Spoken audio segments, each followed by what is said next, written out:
with the gang. And I found, so what I did say to him was, I said, what got you out of the gang? Because that's interesting. I started to ask academic questions because I was really nervous. And I said, what got you out of the gang? And he's like, well, it was, you know, it was really good money. It was really fast money. He said, but I have two sisters and they went straight. They have like totally straight occupations.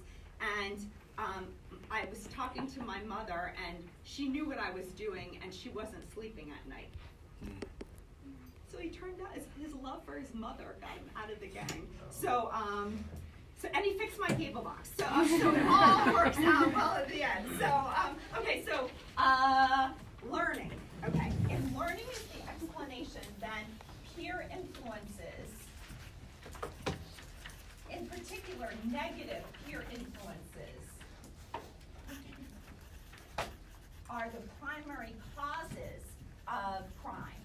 Okay, and so a policy implication would be to try to promote more positive role models in society and positive peer influences. And that can be done through education within a family, within the schools, within religious communities, to try to promote more positive role models for people and more positive overall life influences. Okay. So the next theory is control. Okay, control. Control is a very popular theory with respect to describing why people commit crime.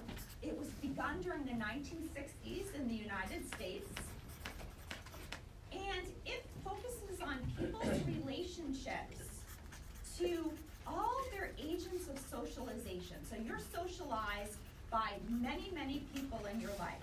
You're socialized into good behavior by your family, by your peer group, like your friends, right, which what we previously talked about, but also by authority figures, okay, like teachers, like members of, like coaches, athletic coaches, or police officers, okay?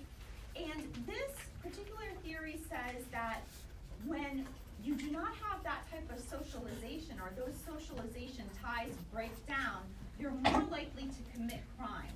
When you don't bond effectively with positive authority figures in your life, in the community at large, you're more likely to commit crime. So in terms of our table, causes might be bad socialization practices. Okay, you're not being socialized properly.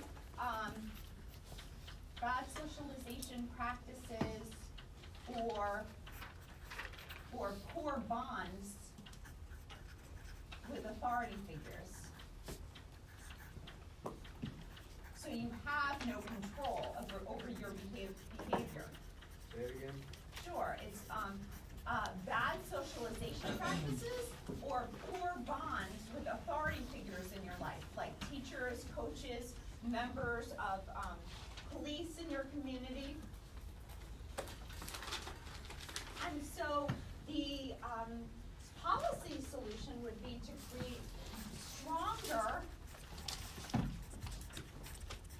more effective bonds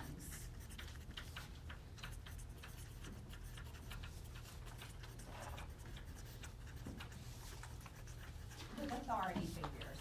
So that means trying to create, for example, stronger ties between people and the police in their communities, to create better relationships between communities and the police, to create better relationships between students and teachers,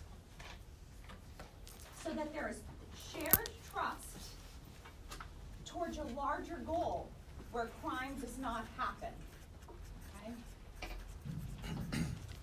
The next theory is labeling. Okay? Labeling came about about during the 1960s and the 1970s in American society. Okay? And basically the argument about labeling is that once you have a negative label attached to you, like someone says, you're not good for anything. You're not going to result in anything in life. You're not going to be you're not going to have any positive influence on the world. Okay? You're no good. You're a criminal. You're a drug dealer. You're a felon. Once someone gives you a label, individuals internalize that label and feel that that label is just a fundamental part of who they are. They internalize it, they accept it, and they end up living out what the label called them in the first place. So it might be an exaggeration when someone says, oh, you're no good, you're not going to amount to anything, you're nothing but a drug dealer, you're nothing. That label, the person ends up internalizing that, regardless of whether it's true or not, and then ends up doing the exact things that the label predicted. Okay? Which is why we talk so much about labeling and the negative effects of labeling in American society. So the causes of crime, according to the labeling theory, are that people call each other bad. They give each other bad names, or they shun people. So shunning of people who, in society, of people who seem a little bit different or a little bit off, okay? And then people end up actually acting out those behaviors. That's the cause of crime.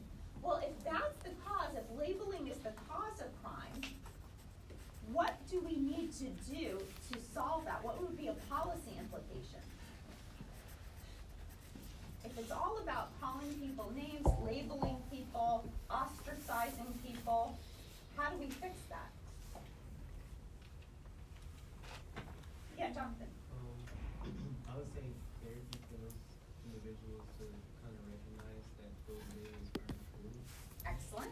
So that for the people who are on the receiving end of those labels, perhaps we can encourage therapy to make sure that they understand that those labels aren't true. But what if we were even to take a step? Yeah, Veronica. Like I would say, even for as an example, like in the schools, to like implement something where you kind of uplift the children or something like that. Exactly. Exactly. That's a great idea. So to stop the labeling from even beginning, right? To stop it at its source. To stop the labeling that happens in society from the beginning. And that's hard to do. But one way to do that would be through the school system, right? To educate children not to call each other's names, not to categorize people. Yeah, John. I'd say that public service announcements usually do well. Yeah, public service announcements are a way to try to educate people about the harm of labels. Yeah. Isn't this where HIB came from? The harassment, intimidation, bullying policies? Tell me a little bit about that. I remember that it like made a really big deal. I've forgotten a lot about it because it's been a while since it like came out. Okay. But there was like that policy where you can be written up, I guess, for harassment, intimidation, bullying, and there's like really strict At consequences. Rutgers? I think that it was like anywhere, like school, workplace, Okay. just like in different like social zones where there's a hierarchy that Okay. you can be held responsible for. I like that example a lot. That's great. That's a way of saying, stop labeling, stop isolating, stop shunning people, or you'll face consequences. Thank you. Yes. Just a question based on that. Wouldn't that incriminate more people? What do you mean incriminate more Like, people?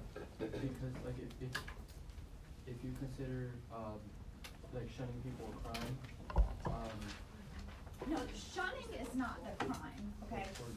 Shunning the cause.